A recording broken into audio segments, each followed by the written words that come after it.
Hey y'all. Today I'm interviewing Andy Pilgrim. Let's see if he answers the phone.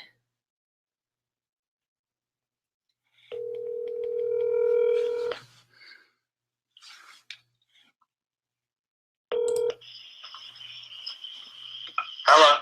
Hey Andy, this is Doug Kenney. Hello, Doug Kenney. Andy Pilgrim. How are you? I'm doing good. How are you? Are you ready to do this phone chat? Yes, sir. Absolutely ready. Alrighty, it means a lot to me to be chatting with you because you were one of my favorite road racers back in the early 2000s.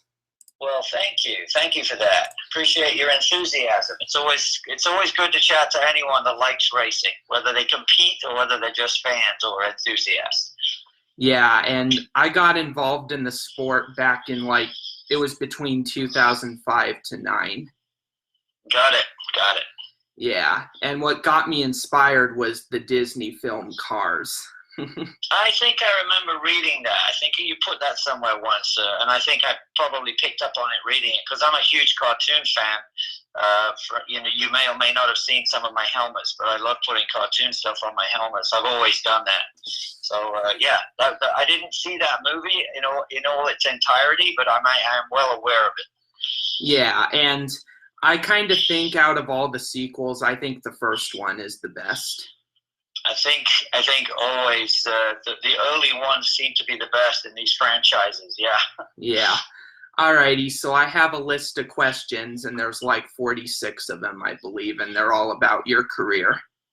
Goodness gracious. All right, we will try to answer them. Alrighty, cool. That sounds good. So, first one is, where are you originally from? Nottingham, England. Ah, nice. Robin Hood country, yeah.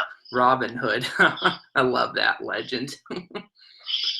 So what is living in the United Kingdom like compared to the United States? For the most part, where I've lived in the United States, I would say much warmer. I don't like cold weather and love England, love growing up in England, but honestly, one of the main reasons I came here was opportunity.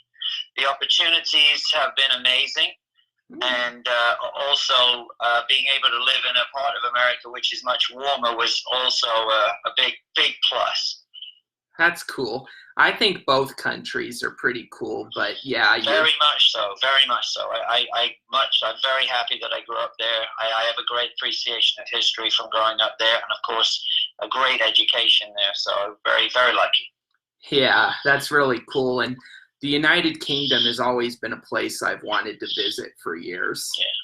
And I did become a U.S. citizen in 1998, just as an aside to that. So I'm actually a dual citizen. You don't give up your British passport, but I became a U.S. citizen in 1998, just in case that's of interest to you. Yeah, that is an interest to me because that was the year I was born. Ah, very good. Excellent. So what made you get into motor racing? Ever since I was a little kid, I had an interest in cars. I don't know why. When I was young, I was fascinated by cars, different colored cars. After I first started being able to talk, I would call out the names of cars according to my parents. There was no motor racing background in my family whatsoever. And it was just a bit bewildering to them, the car racing. My dad had an interest in watching some motorcycle racing at a racetrack near where we lived. But that was it. We didn't have the financial means ever even thought about anything like racing, other than being someone that might watch it or listen to it on the watch on the television or something like that. Oh.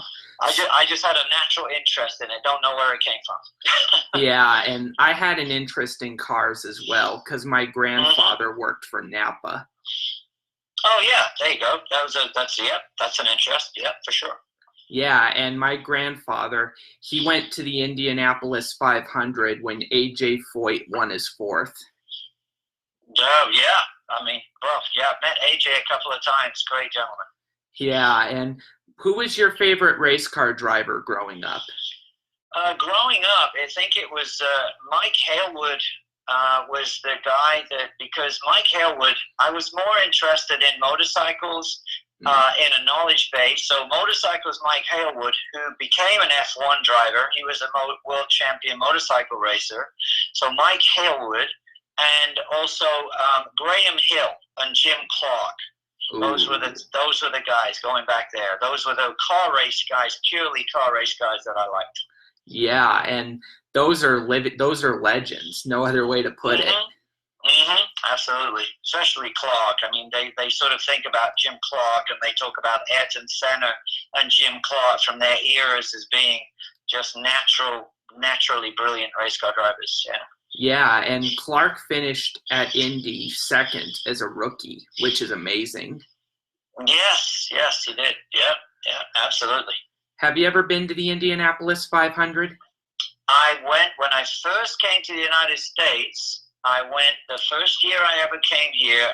There was a gentleman, my first contract, I was a computer programmer. That's how I came to the United States, as a computer programmer. And a gentleman I worked at Pontiac, because I was a contractor at Pontiac Motor, and he invited me.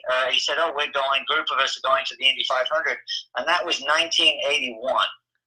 Oh, that was the year Unser won over Andretti. Yeah, okay. I remember Unser won it, and I was completely clueless at that time what I was looking at, but it was really impressive. Yeah. It was probably the first car race I'd ever been to. Yeah. Now that you brought that up, I think I should add a question to my list very quick. What was your reaction to the controversial finish when Unser was disqualified briefly? I don't have enough data on that, I'm afraid, Doug. No problem. To have a reaction, yeah, I'm not sure on that one. Yeah, there was a whole controversy around it, and looking at it, it may be best to kind of, not get into the politics of it. Know what I mean? There you go. I'm with you. Yeah. No politics always sounds good. Yeah. So both drivers are pretty good. No other way to put it. Oh, absolutely. So, legends for sure, actually, both of them. Yeah. Yeah, and what made you get into sports car racing? Well, it was sort of started with buying a second-hand car. I did a little bit of motorcycle racing after I became a computer programmer in England. So I took an old motorcycle second-hand, put some numbers on it, started racing it because I just wanted to try and race something. My parents were almost mortified by the thought of me doing it. But I did it, and after 2.5 years of doing that and winning quite a few races, I had a bit of sponsorship. But about 2.5 years into doing that, I got an offer to become a computer programmer by an American company in the U.S., and I came over to the U.S. Cars had always been the main point of I'd like to try to drive a race car. It was always economically unfeasible. But then I saved some money, and by 1984, I bought a second-hand, the IMSA Renault Cup Series race car, because it was street legal. I could drive it to the racetrack and race it, try not to crash it, obviously, so I could drive it home. And that's how I started. The car cost me $6,500. I actually borrowed some money from a bank manager, and got half the car, and that's how I started. And I drove it 1,400 miles to my first race, from Dallas to Riverside, California, to compete in my first pro race. Ooh. Actually slept in the car because it had to do it that way. There was no other way to do it. I didn't have a truck or a trailer, and maybe 20% of the guys didn't have a truck or a trailer and drove their cars to the racetrack. And I was one of those guys. I just came from a long way away. Nice. That's really cool. That's how I started. Yeah. It was a pretty rough way to start. But, when you're 28, 27 years old, you thought, you know what, you just want to do it, you do it. You don't think about whether it's difficult. You just do it, try. I just wanted to try. Yeah. I commend you for that. And do you remember when Gurney won all those Riverside races? No, I don't. To be honest, Doug, I don't. Yeah, that was back in the 60s. And when Okay, no, I wasn't here then, mate, so I wouldn't have known that, yeah. Yeah, no problem. I got here in 81, yeah. Alrighty, and what is racing the Rolex 24 at Daytona like? Oh, it's historical. There's a lot of history there. I'm a person who at least tries to appreciate history with motor racing or wherever I am. I'm always aware of, the history there, and I enjoy racing there because it's different. It's an oval, essentially the inside of an oval. It's a different location for us, and so I enjoy running around the banking because we don't get to do that a whole lot. In fact, I raced there last weekend in the Classic 24-hour in a Ferrari again, and ended up winning last week. So it's very fresh in my mind. I love Daytona. It means a great deal. I like it.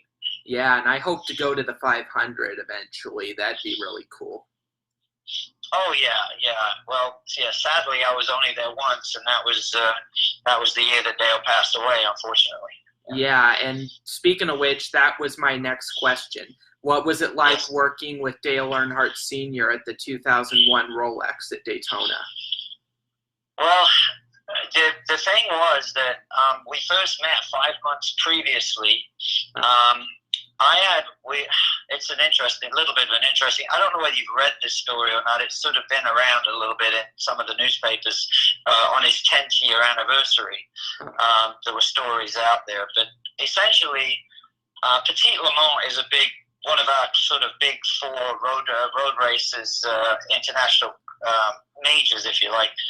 In 2000, I was running in Petit Le Mans with the Corvette program, and ended up making a pass on one of the Vipers to win that race very late in the race, and it became a pass on like RPM Tonight. It was sort of the pass of the week, where there was a show called RPM Tonight back then, and apparently Dale Earnhardt had seen that pass, and this was October in 2000, right?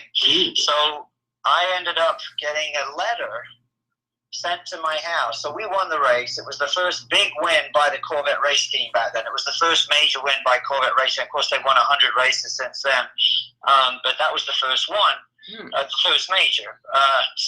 I'm at home answering emails, despite the fact, you might not even believe there were emails back then, but there were. And a lot of race fans were sending emails. There was a knock at the door on like the Tuesday morning after the race weekend, and it was FedEx. I opened it. It had this logo, said Dale Earnhardt Incorporated on this envelope, and I thought to myself, oh, that's weird. It must be some kind of catalog. I thought it was maybe a catalog or something. So I opened it, and there was a letter inside, and it said, Dear Andy, that was some pass you made on that Viper last weekend in that Petit Le Mans. That pass is exactly why I want you to be my teammate next year in the Rolex 24 Hours of Daytona.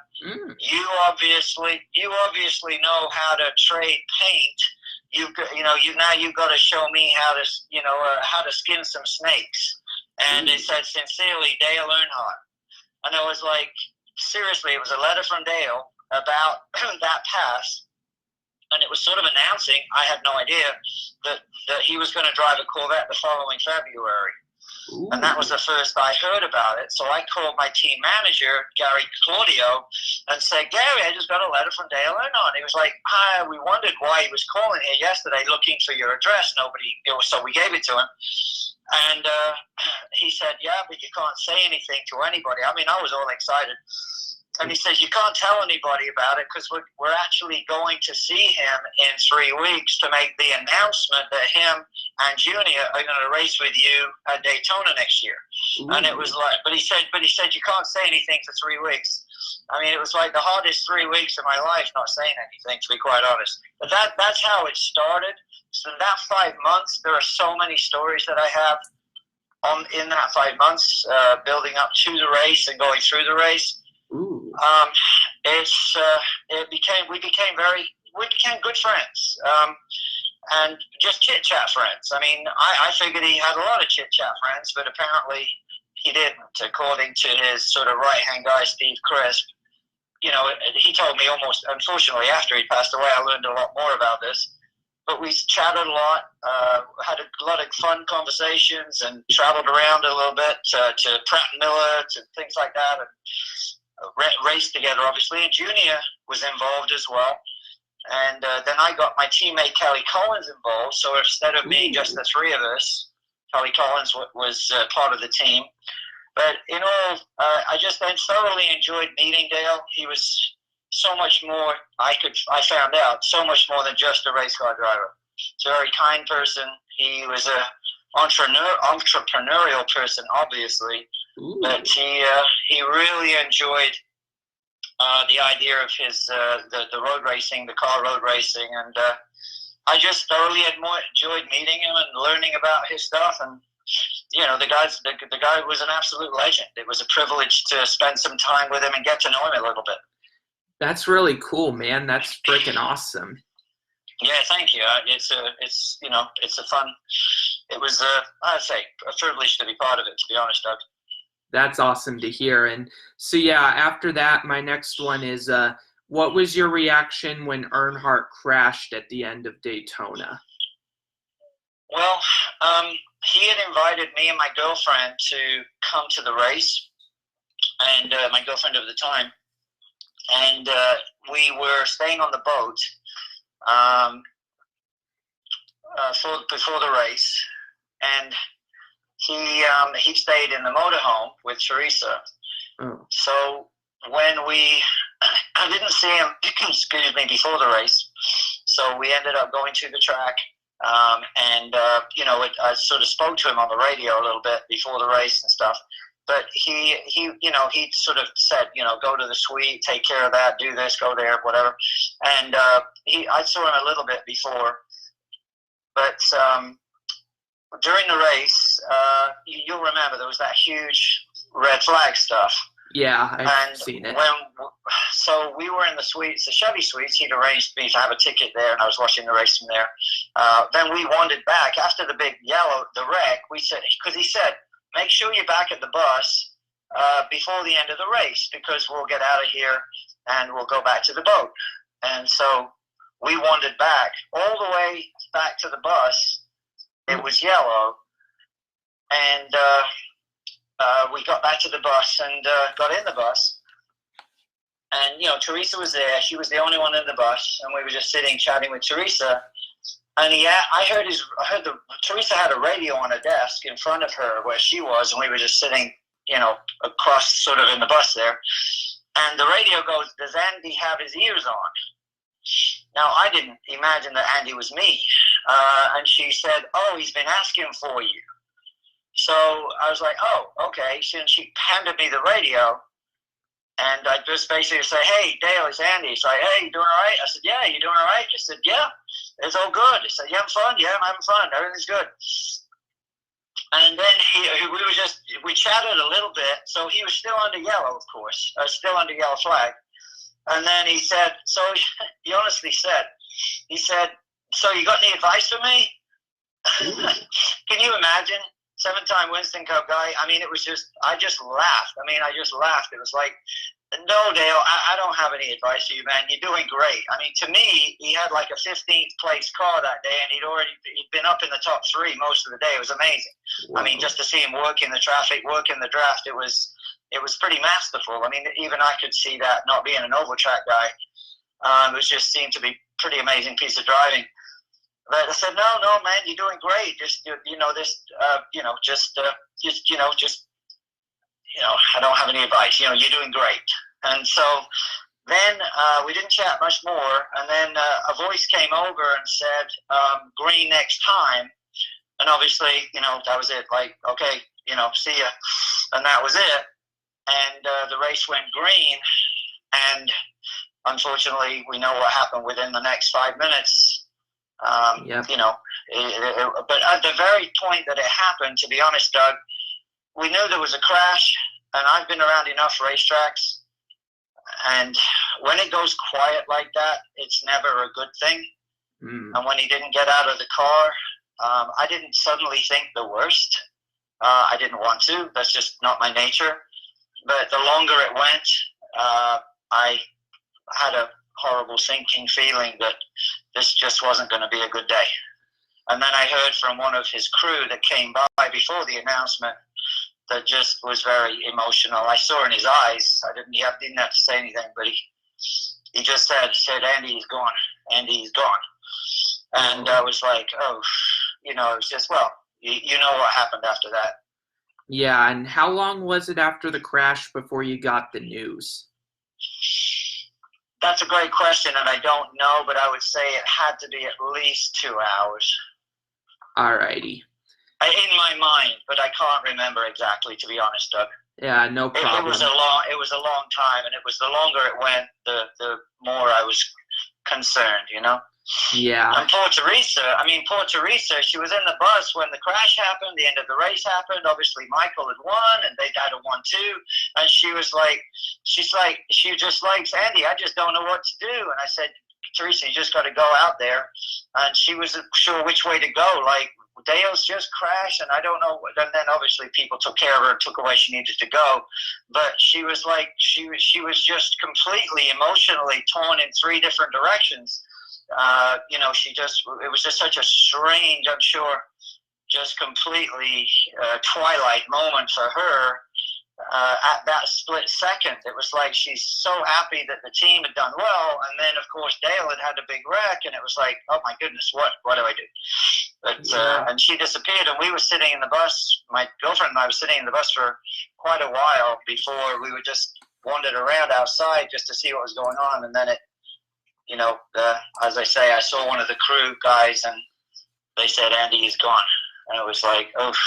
And I wasn't surprised at that point because it had been so long, but the surprise isn't the point. The point is that, you just lost someone who was a very new friend, but it was just surreal. It was just surreal. It just was surreal. Yeah, that's very tough to go through. No other way to put it.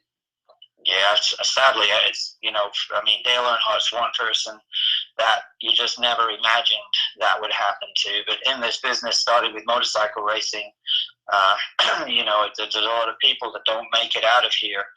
But it was just almost like Earnhardt was looked at as being Iron Man. It was just, it would almost be everyone else but Earnhardt. You know what I mean? Yeah. It was just so strange, I think. Psychologically, people just couldn't take it in, And he was so loved by so many people.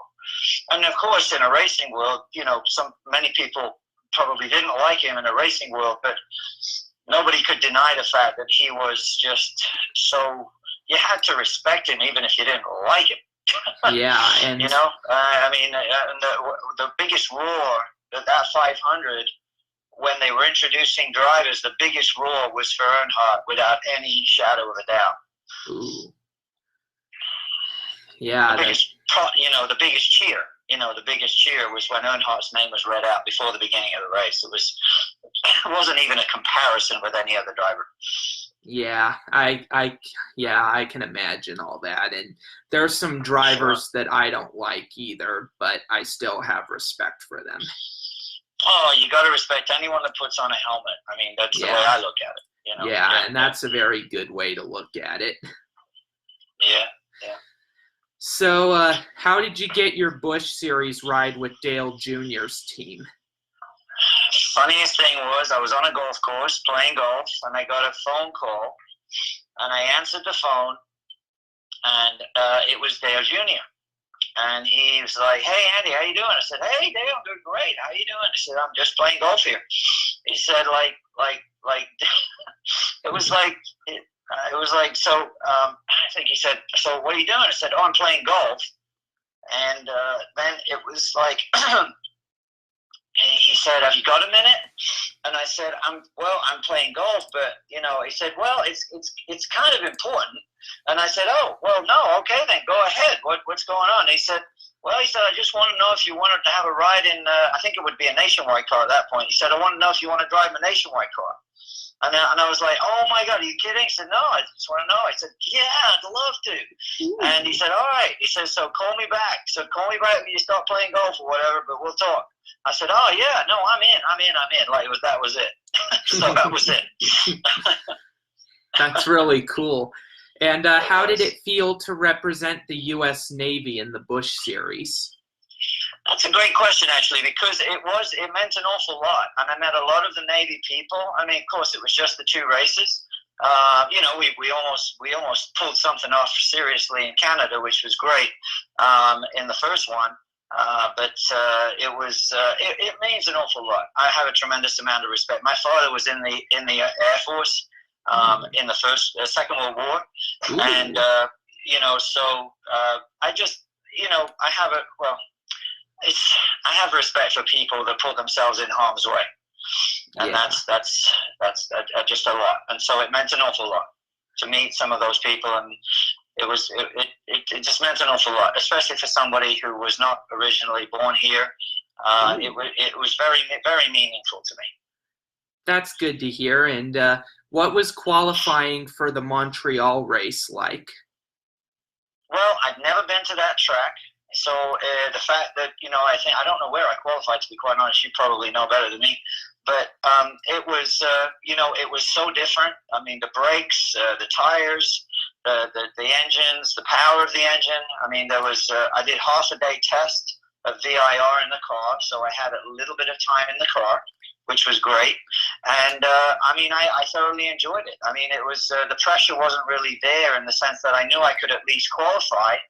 And I can't remember where I qualified, but I did, you know, I just wanted to get some time in the car, don't make any mistakes, and keep learning, keep going, keep learning the car, because a lot of good drivers in that series, of course. That's really cool. And what was a lot of road course guys, a ton of road course guys up there, ton. Yeah, there was Boris said, Max Pappas. I mean, loads of the Ron Fellows. I mean, tons of people. You know, along with the NASCAR regulars. So it was a great privilege. It was great. Andy Lally was there as well, I think. Yeah, it was great. And Nick Janssen, if I remember right, as well. Yeah, Nick was probably there as well. Yeah. Lots. I mean, lots. It was a whole. You know, it was a who's who of racing, NASCAR and road racing, to be honest. Yeah. Yeah, and I've done research on that race for a number of years, and I learned that Harvick's win at the end of the race was kind of an upset. And the reason that was because everybody expected the road ringers to dominate with all the braking and all that. Yeah, it was. Yeah, there was there was all kinds of controversy in the last part of the race with the last yellow, and I got turned around. I got turned around. Robbie Gordon was into it with somebody, and I mean, it was just, you know, it was a typical Montreal mess on the restart. And unfortunately, I think I was leading on that last lap for about 200 yards before my tire had been flattened, and of course it went down. But I think I finished 15th, limping over the line with a flat tire. But I was in the top 3 there for the last restart. So, yeah. Yeah, and what was your reaction when all hell broke loose when Harvick accidentally wrecked Pruitt? You mean at the very end? Yeah, that it was like the last caution, I believe, of the race. And well, you found the end of the caution. Yeah, I think it's hard to know because it's behind you. But from what I was told, Harvick got into the back of me, put me sideways, and I got into Marcus Ambrose, I think. Something like that. It was something like that. So, but I don't know who hit what, where, and when. It was just a resultant for me was I think I got hit by Marcus Ambrose's car as he was getting hit by somebody else. It was one of those typical things going all over the place. And coming out of the middle of it was, I believe, Harvick ended up coming out best out of all that. Yeah, because I believe Harvick went on to win the race. Yes, I think so too. Yeah, yes, I'm pretty sure he did. Yes. Yeah, and were you able to make it back to pit road to change the tire by the time the race ended? No, I basically limped over the line with a completely flat rear tire. Yeah. Yeah, I bet that was hard. Yeah, 15th I think I was. Yeah, something like that. Yeah. And what did Junior tell you after the disappointing end to your run? He was absolutely ecstatic, and actually so was I, because the fact that I was up in the top 3 was really good. I was so happy with that. And then Junior, and I was apologizing to Junior because I got hit, and he was like, "No, man, are you kidding? That was amazing. I was on the edge of my chair. It was incredible." Because, we were right there in the top three, and they were trying to sort out the mess after the yellow, and after the crash that caused the yellow, and it ended up, I think I started third or whatever in the restart, something like that. But it was just crazy. It was just crazy. But Junior was happy. He was super happy. Yeah, it was because it was a fun race, and he saw his car running up front. I think that was a good thing, and it was my first time, so in a car like that, and so it was. I was happy, to be honest with you, Doug. I'm glad to hear that, and it's kind of like how Boris said almost won Daytona a couple years ago in his own car. Yeah, sure. Yeah, right. So that shows that anyone can win a NASCAR race if things go right. I think any race, you have to have some luck, to be honest, Doug. Yeah, for sure. The definition of luck in motor racing is luck is when preparation meets opportunity. Yeah, I've heard that. I have heard that, and I would never argue with that. Yeah. So what was racing at Watkins Glen like the following week? That was great. I enjoyed it. Again, it's just getting used to the cars, getting an idea on the speed of the cars, the setup of the cars. There's not a lot of time to do setup. You've got to be sort of ready to go. And so when you're not quite used to the car, it's an interesting proposition. But luckily, at Watkins Glen, I'm fairly familiar with the track. It was just a question of getting an idea how late you could brake, how well the brakes would work, and also how well the handling was. So it was just a question of coming together with that. But I enjoyed it because I like Watkins Glen. It's a fast racetrack, and I like fast racetracks. But the lack of familiarity with the car, the gearbox, the brakes, and everything else, when you're at the top level, these guys are so good. They're so used to the equipment. It's just a question of how fast could I get up to speed, and I did okay in Canada, and I think I ended up top 15 again in Montreal. Had a good race with at the end there. One of the NASCAR regulars had a really good run to the end, really good run. He was right behind me, and we were catching the people in front, but I couldn't. I can't remember who it was now, but I really thoroughly enjoyed running with those guys because. Very fair. I mean, very good side-by-side racing, hard racing, but I like that. That was good. It was really fun. Yeah, and you know who else almost pulled off Montreal? I think it was Denny Hamlin. That's what it was. I think it was Denny Hamlin. Yeah, Denny Hamlin. Oh, yep. I like Denny. I've always seen a good talent in him. Oh, once they told me who it was, I mean, I also felt the same way. So I was pedaling as hard as I could. Just to stay ahead of him at that point. Yeah, for sure. Do you consider Watkins Glen to be your best track between that and Montreal? As far as NASCAR, I mean, obviously, as far as general racing terms, I've won races at Watkins Glen. I've only ever raced in Canada, Montreal, one time. So that, but there's plenty of other road courses like Elkhart Lake, Laguna Seca, Road America, the tracks that I'm much more familiar with, for sure. Nice. And what was racing the 24 Hours of Le Mans like? Phenomenal. First did it in 96 in a Porsche, then 97 again in a Porsche, and then went back there again in 2000 with the first time Corvette went there, and ended up going there with the Corvette guys 4 times. Yeah. Ooh, cool. Great stuff. I mean, just such an incredible place, and a lot of the really good drivers that you can compete with, maybe at Daytona or Sears Point, when they get to Le Mans and you've never been there before, you have a really, really steep learning curve and very few laps to get up to speed. So it's one of those places where you've got to learn up fast. The speeds are so high for so long. It gives you a strange, it sort of sets up a strange reality there that you don't find anywhere else. Because at Daytona, sure, you're doing a lot of speed for a long time, but it's a wide racetrack and friendly place to go fast. But at Le Mans, it's a 2-lane road with, you know, 3 feet of grass and on-coat barriers at the side. And it's a whole different deal. The impression of speed at 200 miles an hour at Le Mans, it feels like probably Daytona at 300 miles an hour, because Daytona is so wide. And at Le Mans, you just got to be really threading the needle down the road. And when you've got a car passing you at certain places, you've got to be really careful, because you can get a wind blast from a prototype in a GT car, and if you're sort of driving close to the white line at the edge of the track, it can actually blow you off the track. Ooh. You know, you have to be very careful. So Le Mans is a place that has its own different psychology. At Le Mans is a big deal.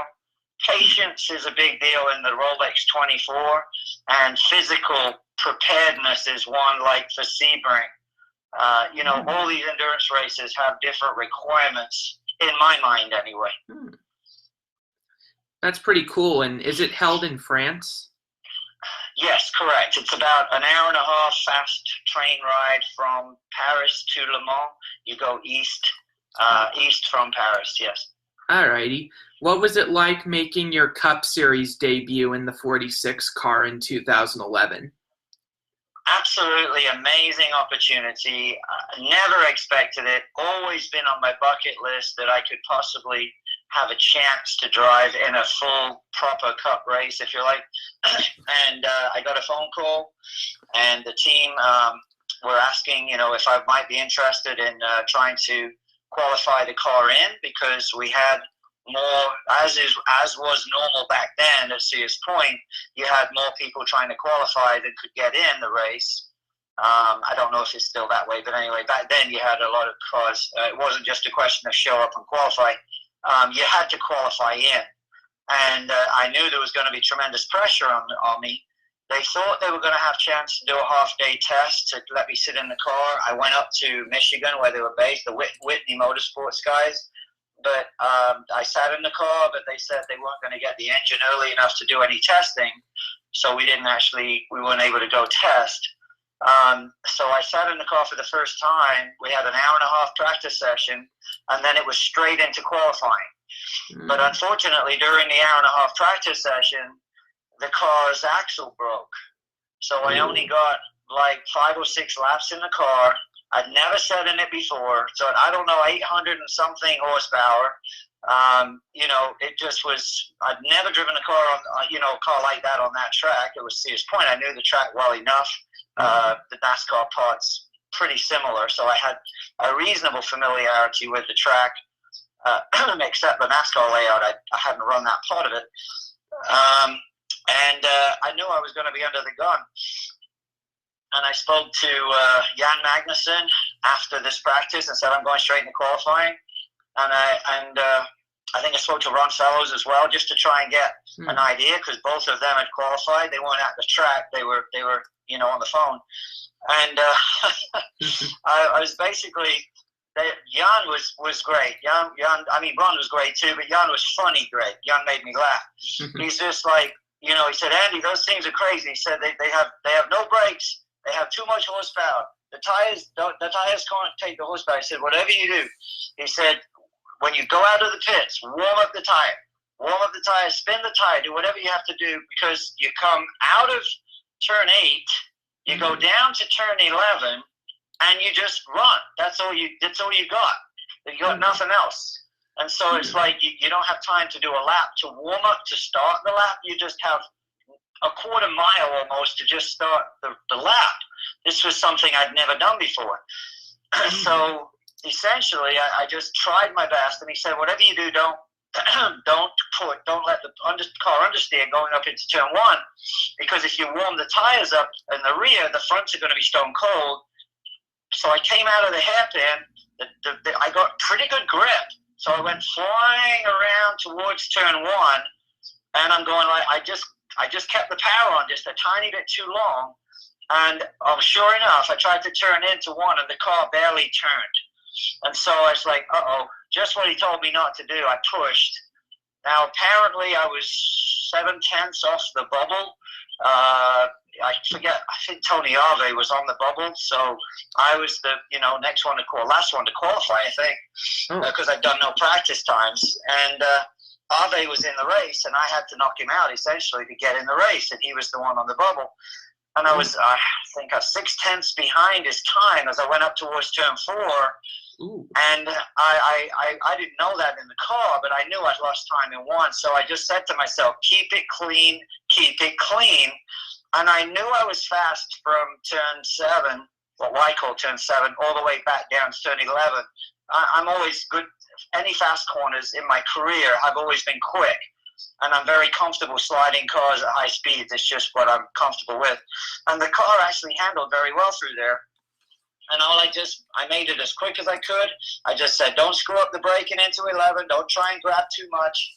I got it right on the edge of locking up the rear tire, turned it in, got out of the corner fairly well, and then went across the line. And I went into Parc Fermé afterwards, came off the track and went up there. And then I just got a radio message from the guys basically saying, yeah, you made the show, son. You made the show, son.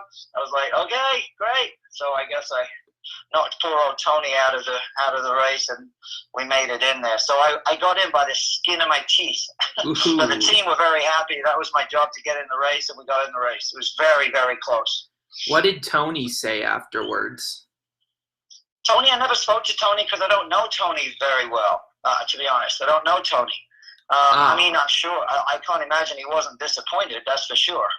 Because it's a big deal. I'm sure he was. I'm sure his car was all painted up nice. I'm sure he had a big sponsor and all the rest of it. I mean, he's a very good driver. He's done, 25 years of Trans Am stuff and everything else. But I didn't actually speak to him. Yeah. All righty. Yeah, that's part of racing. The qualifying. Yeah, for sure. So, what is racing in Trans Am like, if you've ever done it? Never done it. Never done it, actually, Doug. Alrighty, then. Have you ever raced in IMSA, or? Yeah, IMSA Sports Car Racing was where we had the Corvette running. So IMSA races for sure. I've won a lot of IMSA races.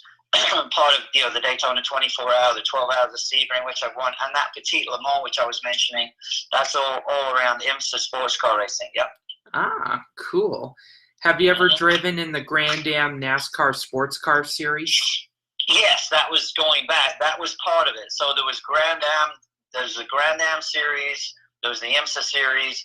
All of the above. Yeah, I've done all of those between the mid-1990s and all the way up to today, essentially. Yeah, it just kept being renamed, but essentially it was IMSA, then it was this, then it was that, then it was the other.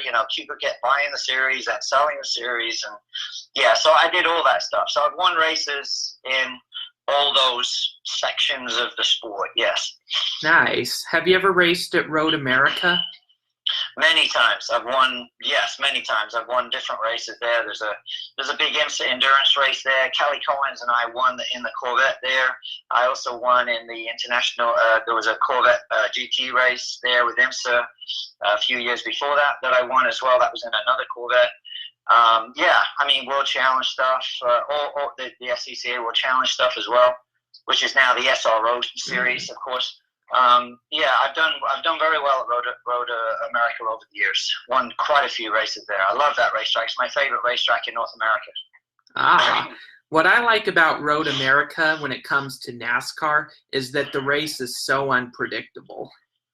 Oh yeah, I'd love to do the NASCAR race at Road America. That'd be awesome. Yeah. Yeah. It seems to be such a crash fest, though. Yeah. It just seems to be even more than most other places, unfortunately. Yeah. I know a couple of my buddies that have done the race there, and they've been somewhat disappointed, even if they've done well. Generally speaking, what ends their race is a crash. So it's like, and it seems to be a bit of a crash fest. Yeah. Yeah, and in 2011, there was a very confusing NASCAR finish where basically they used up all their green, white, checkered finish attempts.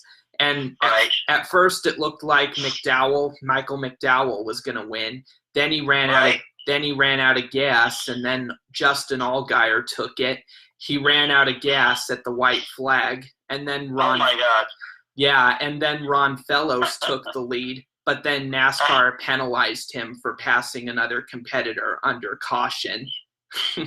Oh my goodness! Good grief! So that sounds like a disaster. Yeah. Yeah, and it was a very confusing finish, and it took them like 20 minutes to come up with the official results. That can happen. That can happen, my friend. Yes, sir. Yeah. Have you ever raced at Motorsport?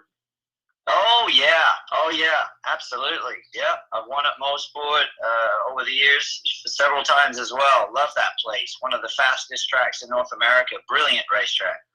Love that place.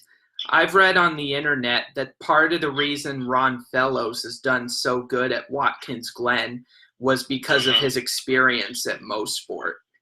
Yeah, fast sweeping bends. Like I was saying to you about, fast sweeping bends at Sears Point.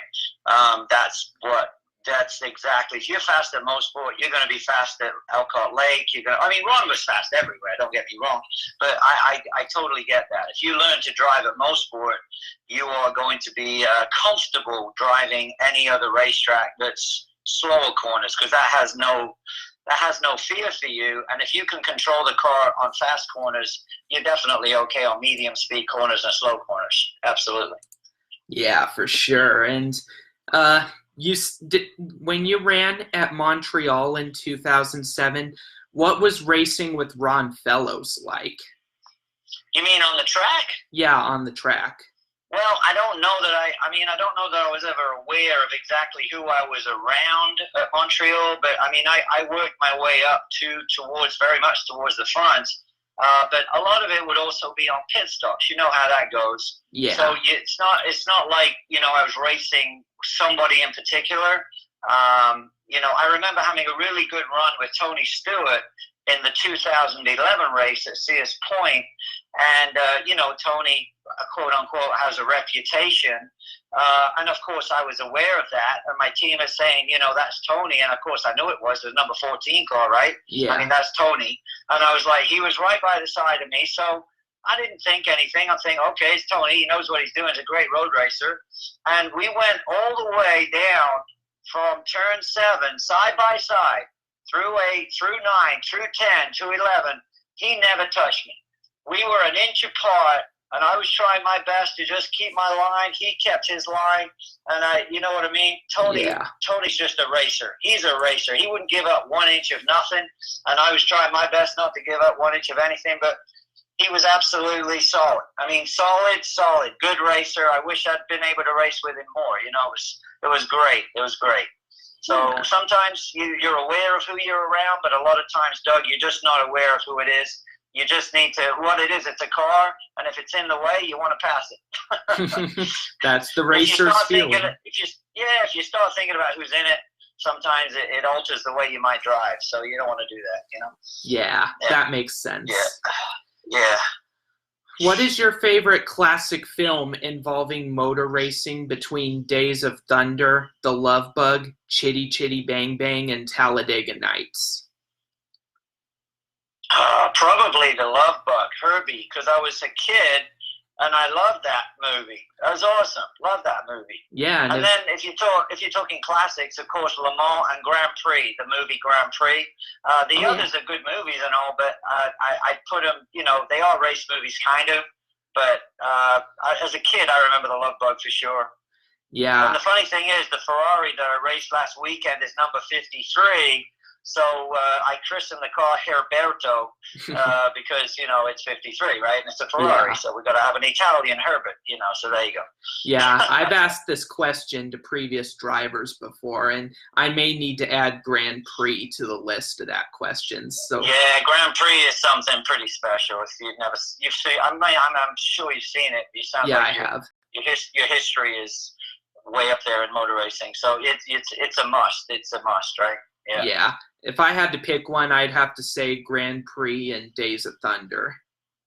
Yeah. I saw Days of Thunder, but it wouldn't be in my top for sure. Yeah.